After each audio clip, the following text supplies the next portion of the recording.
Hello everybody, this is Gregory with How I Lost Over 100 Pounds and I've kept it off for 30 plus years, where there should be no hesitance in your weight loss and weight maintenance. Today we're going to talk about the old adage, which is true: nothing tastes as good as how you feel in clothes.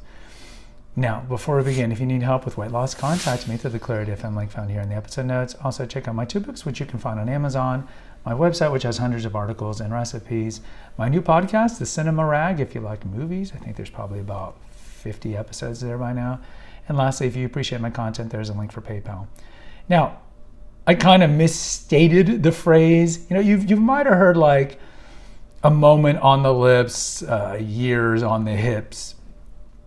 And I think this phrase is true. And also the phrase like, nothing ever tastes as good as how you feel when you look good in clothes. And what I mean by butchering that phrase is, nobody can deny when you look good in your clothes, or whether you fit in your clothes, when you dress up, or let's say you're trying to put on your college jeans that you wore when you're back in college, or let's say I'm dressed up here in a suit or whatever, because I just like to wear suits on occasion just for no reason.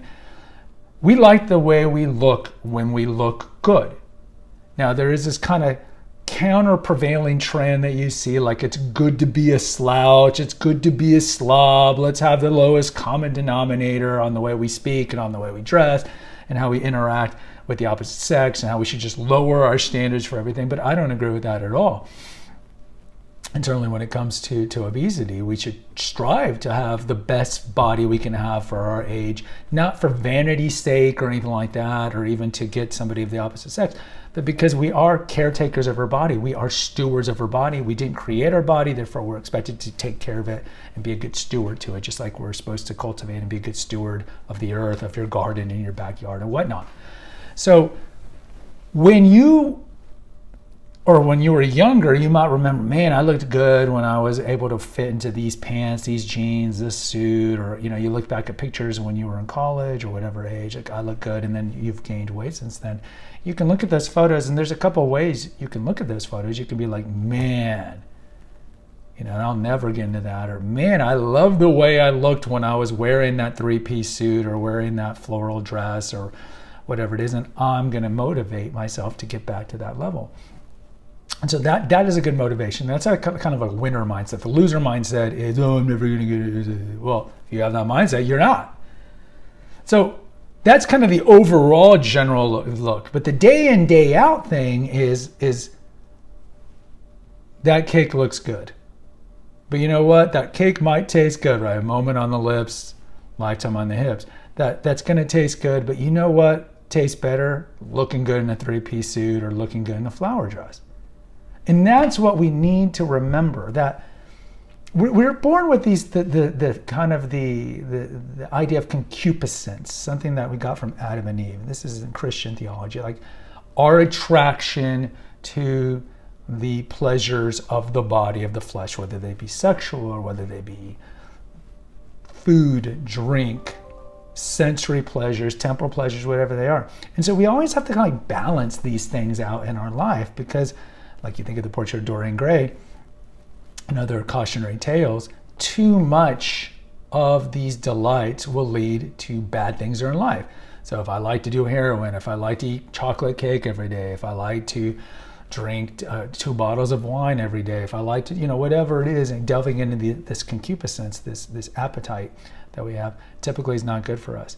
So if you remember when you're looking at that cake, or you're driving by the McDonald's or whatever, and you look good right now, or you're on the goal to looking good, like those old pictures, just remember that, that first bite of the burger or that pint of ice cream is going to taste good, but nothing tastes better than the way you feel when you look good in your clothes. And you're always going to look better in your clothes when you're regular weighted than when you're overweight. Okay, don't listen to the body positive movement. So again, weight loss and weight maintenance are 1,000 daily little steps, and this is one of those things that you need to remember. Yeah, that looks good.